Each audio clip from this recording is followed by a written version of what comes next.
समय था 29 नवंबर 2005 जब शिवराज सिंह चौहान पहली बार मध्य प्रदेश के मुख्यमंत्री बनते हैं।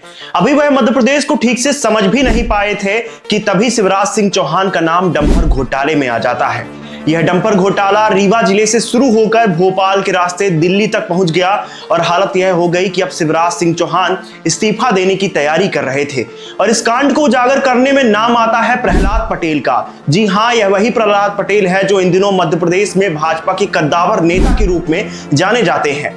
विपक्ष के सवालों से परेशान होकर अंत में शिवराज सिंह चौहान ने कबूल किया कि हां, मेरी पत्नी के नाम 4 ट्रक हैं। चलिए आज की इस वीडियो में हम जानने की कोशिश करते हैं आखिर यह डंपर घोटाला क्या है और कैसे इसके तार रीवा के जेपी सीमेंट फैक्ट्री से जुड़े हुए थे। आपको बता दें, डंपर घोटाला मामले में सुनवाई की तारीख फिर। डंपर घोटाले ने उस वक्त मध्य प्रदेश की पूर्व मुख्यमंत्री उमा भारती जो 2003 में विधानसभा चुनाव जीतने के बाद पहली बार मध्य प्रदेश की मुख्यमंत्री बनती हैं। लेकिन उमा भारती की उस खुशी को भाजपा के नेताओं की नजर लग जाती है और अचानक हुबली दंगा कांड मामले में उमा भारती के खिलाफ न्यायालय द्वारा गैर जमानती वारंट जारी हो जाता है और भाजपा के केंद्रीय नेतृत्व के भारी दबाव में आकर दुखी मन से उमा भारती को इस्तीफा देना पड़ जाता है। उमा भारती के इस्तीफा देने के बाद 29 नवंबर 2005 को शिवराज सिंह चौहान की एंट्री होती है और वह मुख्यमंत्री पद व गोपनीयता की शपथ लेकर पहली बार मध्य प्रदेश के मुख्यमंत्री की कुर्सी पर बैठते हैं। शिवराज सिंह चौहान अब तक मध्य प्रदेश को ठीक से समझ भी नहीं पाए थे कि 21 महीने बाद एक बड़ा बवाल तैयार हो जाता है। इस बवाल ने शिवराज सरकार को हिलाकर रख दिया था। इस बवाल का नाम था डंपर घोटाला। उमा भारती के द्वारा पद से इस्तीफा देने के बाद उनके समर्थकों को ऐसा लगने लगा कि शिवराज सिंह चौहान और उनके कुछ करीबियों की वजह से उमा भारती को इस्तीफा देना पड़ा है। इस पूरे मामले के बाद उमा भारती के सबसे करीबी माने जाने वाले प्रहलाद पटेल शिवराज सिंह चौहान की कुंडली खंगालने में लग जाते हैं।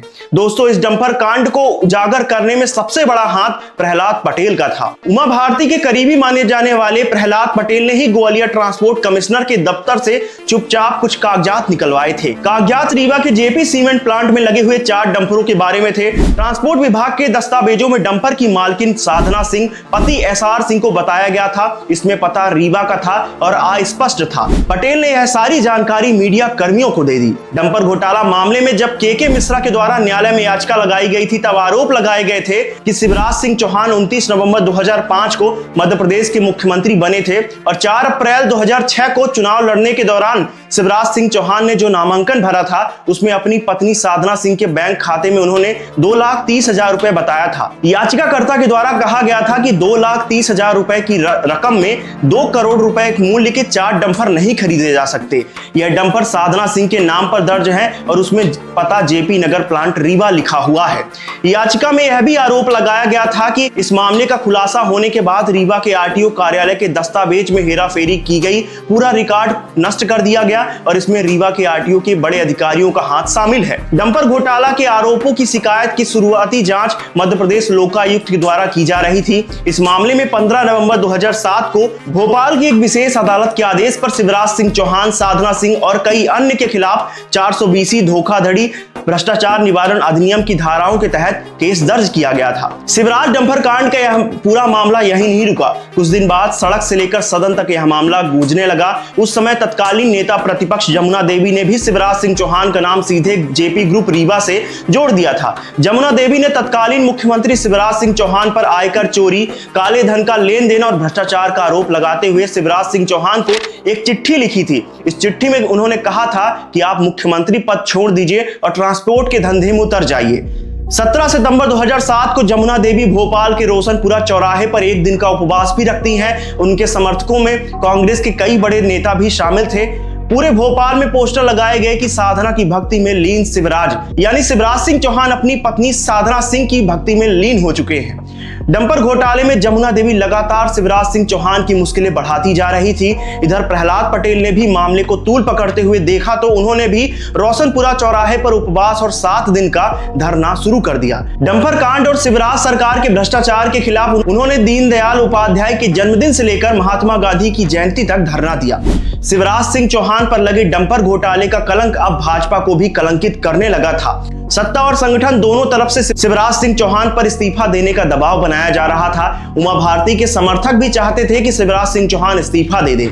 इस पूरे मामले से परेशान होकर शिवराज सिंह चौहान ने खुद कबूल किया। उन्होंने कहा, हाँ, मेरी पत्नी के नाम पर 4 डंपर हैं। उन्होंने कहा, मुख्यमंत्री की पत्नी के पास 4 डंपर होना कुछ असामान्य नहीं है, लेकिन लगातार राजनीतिक हमले से मैं परेशान हो चुका हूं। शिवराज सिंह चौहान ने मीडिया इंटरव्यू में कहा था, मेरी और साधना की शादी 1991 में हुई, तब हमारी आजीविका को लेकर बड़ा सवाल खड़ा हो गया। थोड़ी बहुत कमाई खेती बाड़ी से हो जाती थी, लेकिन परिवार चलाने के लिए यह काफी नहीं था। वह राजनीति में व्यस्त रहते थे और घर के खर्च को पूरा करने के लिए साधना ट्रांसपोर्ट के धंधे में उतर गई।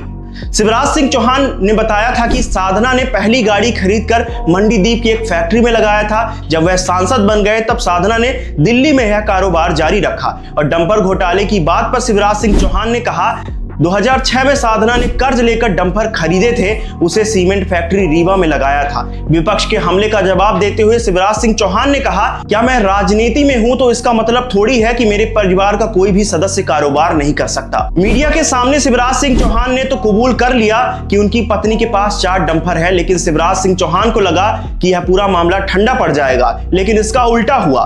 कांग्रेस जोर जोर से चीखने लगी और मामला सुप्रीम कोर्ट तक पहुंच गया। 16 नवंबर 2007 को लोकायुक्त में एफआईआर दर्ज होने के बाद अब शिवराज सिंह चौहान इस्तीफा देने ही वाले थे। उन्होंने पद छोड़ने का पूरा मन बना लिया था, लेकिन पार्टी के कुछ बड़े नेता जैसे लालकृष्ण आडवाणी, राजनाथ सिंह, नरेंद्र सिंह तोमर और कैलाश विजयवर्गीय जैसे कुछ बड़े नेता शिवराज सिंह चौहान के समर्थन में आकर खड़े हो जाते हैं। डंपर घोटाला मामले में कांग्रेस की तरफ से प्रसिद्ध अधिवक्ता और कांग्रेस नेता विवेक तनखा पैरवी करने में लगे हुए थे, जिसके कारण शिवराज सिंह चौहान की मुश्किलें लगातार बढ़ती ही जा रही थी। लेकिन 2008 के अंत में शिवराज सिंह चौहान अचानक एक दिन विवेक तनखा के घर पहुंच जाते हैं। शिवराज सिंह चौहान ने विवेक तनखा से पूछा, क्या मेरी आपसे कोई पर्सनल दुश्मनी है? आखिर आप मेरे पीछे क्यों पड़े हुए हैं? शिवराज सिंह चौहान ने इस दौरान विवेक तनखा से पूरे मामले की सच्चाई बताई, जिसके बाद विवेक तनखा अधिवक्ता के तौर पर खुद को डंपर कांड से अलग कर लिया, जिससे शिवराज सिंह चौहान को थोड़ी राहत तो मिली।